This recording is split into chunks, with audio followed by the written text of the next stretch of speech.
El destino es una fragua y la historia un río implacable.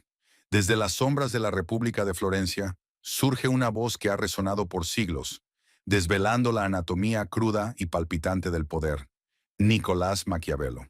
Su nombre se ha convertido en sinónimo de astucia, de la fría lógica que rige los salones del mando y de la pregunta que nos atormenta a todos. ¿Por qué los que parecen hacer menos acaban dirigiéndolo todo? No se equivoquen, la respuesta no es un mero accidente, ni una injusticia cósmica. Es una ciencia, un arte supremo que el florentino desentrañó en su obra cumbre, El Príncipe. Lo que van a escuchar a continuación no es cinismo, es estrategia pura, destilada en la caldera de la experiencia política más despiadada. Imaginen el mundo como un vasto teatro. En el escenario la mayoría se afana, corre de un lado a otro, exhibiendo su virtud en el sentido moderno. Trabajo duro, honestidad a ultranza, eficiencia visible. Son los ejecutores, los pilares que sostienen el andamiaje, los que cargan el peso de la faena diaria. Sin embargo, en los palcos de honor, observando con una quietud casi felina, están los que dirigen, los que con un solo movimiento de muñeca reorientan el flujo de ese río que es el destino colectivo. Parecen inmóviles, casi indolentes, pero su quietud es la del cazador que espera el momento preciso. La clave, nos diría Maquiavelo, radica en el concepto de virtud y fortuna. La virtud, para Maquiavelo, es mucho más que la virtud moral. Es la capacidad, la fuerza vital, la audacia indomable con la que el individuo se enfrenta a la fortuna. Esa fuerza ciega, esa mujer impetuosa que maneja la mitad de nuestras acciones, como él la describe. El príncipe es claro. Es mejor ser impetuoso que cauteloso, porque la fortuna es mujer, y si se quiere tenerla sumisa, es necesario golpearla y maltratarla. Los que hacen menos, pero dirigen más, entienden que no se trata de luchar contra la corriente de la fortuna, sino de construir diques y presas que la encaucen a su favor. Ellos no son los remeros, son los ingenieros del río. La mayoría, los hacedores, caen en la trampa de la visibilidad. Creen que el valor reside en la cantidad de esfuerzo expuesto. Buscan el aplauso inmediato, la palmadita en la espalda que reconoce la labor extenuante. Pero el poder, el verdadero poder, el que dirige el timón, se nutre de la invisibilidad estratégica. Maquiavelo nos enseña que el gobernante debe ser como el centauro, mitad hombre, mitad bestia. Debe saber utilizar la ley como el hombre, pero la fuerza y el engaño como la bestia, específicamente como el zorro y el león. Debe, por tanto, un príncipe prudente, no solo saber usar el zorro y el león, sino también evitar caer en la trampa del ser solo uno de ellos. Escribiría: el zorro es astuto, ve las trampas. El león es fuerte, ahuyenta a los lobos. Los hacedores son a menudo leones puros, fuertes, directos, pero predecibles y fáciles de sortear por la astucia. Los que dirigen, en cambio, operan desde la sombra del zorro, tomando decisiones que a menudo parecen no requerir esfuerzo, porque el esfuerzo real, la intriga, la negociación silenciosa, la acumulación de capital político, ya se ha realizado fuera de la vista. La arquitectura de la apariencia y la necesidad. El arte de gobernar, según Maquiavelo, es el arte de mantener el Estado, de asegurar la propia supervivencia y la del cuerpo político. Esto implica una verdad brutal. No se trata de ser bueno, sino de parecerlo cuando es útil, y de no serlo cuando la necesidad lo exige. Los que ascienden a la dirección han dominado la arquitectura de la apariencia. Entienden que la percepción es el cemento con el que se construye el liderazgo.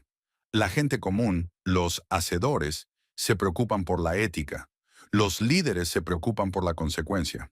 Un líder, dice el florentino, no debe preocuparse por incurrir en la infamia de aquellos vicios sin los cuales difícilmente podría salvar el Estado.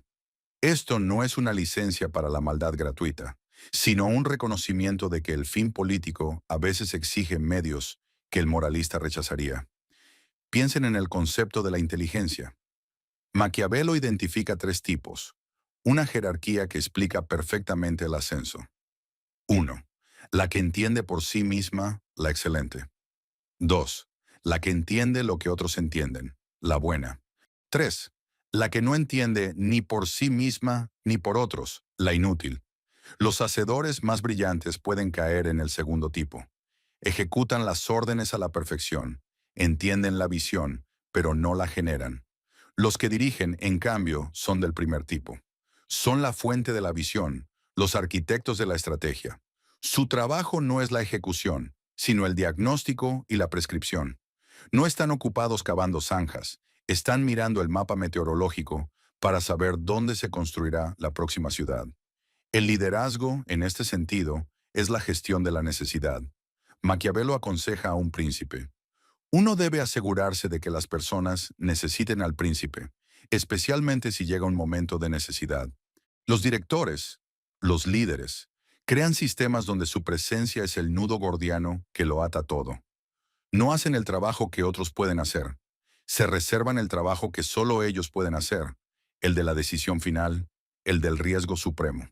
El hacedor se vuelve prescindible al especializarse en la ejecución. El director se vuelve indispensable al poseer el panorama completo y el monopolio de la resolución de crisis. El espejo del poder y el silencio de la astucia. Los grandes directores, los que parecen moverse con una lentitud casi insultante mientras los demás se agotan en el frenesí, han internalizado la lección más difícil de El Príncipe. El poder es una balanza de miedo y amor. Maquiavelo lo expresa sin rodeos.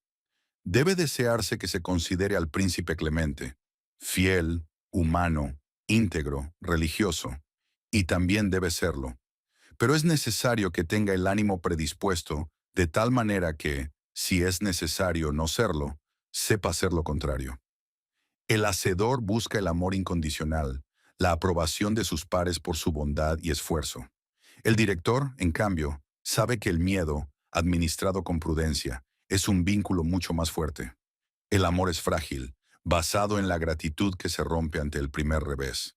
El miedo, en cambio, se sustenta en el temor al castigo, una constante que mantiene a raya la ambición ajena. De lo que se deduce una controversia: si es mejor ser amado que temido o viceversa. Se responde que se desearía hacer lo uno y lo otro, pero puesto que es difícil reunirlos, es mucho más seguro ser temido que amado cuando se haya de prescindir de uno de los dos. El directivo que parece hacer poco a menudo está, de hecho, haciendo lo único que importa: tomar decisiones impopulares o gestionar la amenaza, reservándose la acción que nadie más está dispuesto a tomar. Ese es el verdadero peso del liderazgo. No el sudor del esfuerzo físico, sino la frialdad del cálculo moral. El error fundamental de los que hacen mucho es el exceso de ruido. Se rodean de acción visible, de reuniones constantes, de informes interminables. Creen que el movimiento es sinónimo de progreso. Los que dirigen han abrazado el silencio de la astucia. Su trabajo es a menudo la omisión, la delegación estratégica, el saber cuándo no intervenir para que los demás desarrollen su potencial, o para que la fortuna siga su curso hasta el punto exacto donde la intervención, mínima pero decisiva, pueda cambiar el juego. La paradoja de la delegación y la gestión de los humores.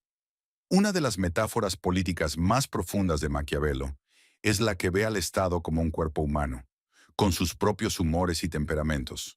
Los grandes directores saben que en todo cuerpo político hay dos humores contrarios: el pueblo, que no desea ser dominado, y los grandes, que desean dominar al pueblo.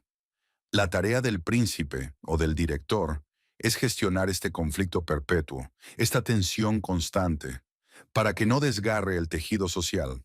Los que hacen menos a nivel operativo, pero lo dirigen todo, son maestros en la delegación y la gestión de los grandes. No caen en la trampa de querer controlar cada detalle. Saben que un hacedor que se enreda en el micromanagement está, en efecto, disminuyendo su virtud al gastarla en tareas que no contribuyen a la supervivencia ni al engrandecimiento de su posición. El verdadero poder reside en elegir a los consejeros y en mantenerlos honestos a través de la constante evaluación y, si es necesario, la purga. Un príncipe debe siempre pedir consejo, pero cuando él quiere y no cuando quieren los otros. Y más aún, debe quitar el ánimo de aconsejar bien a quien quiera que no se lo pida. El director exitoso no solo delega la ejecución, sino que también delega el riesgo, la fricción y a veces la culpa. Se asegura de que la cadena de mando actúe como un pararrayos para las tormentas populares, mientras él se reserva el sol de los logros. Su trabajo, el que parece tan ligero, es la curación política, la aplicación de medicinas fuertes cuando el cuerpo del Estado enferma, como la decisión de cuándo un aliado debe ser desechado o cuándo un adversario debe ser aplastado con una muestra rápida y decisiva de fuerza. En conclusión, la razón por la que los que parecen hacer menos acaban dirigiéndolo todo no es la pereza, sino la excelencia en la estrategia maquiavélica. Han sustituido el sudor visible por el frío cálculo. Han cambiado la búsqueda de la aprobación por la gestión de la necesidad y el miedo.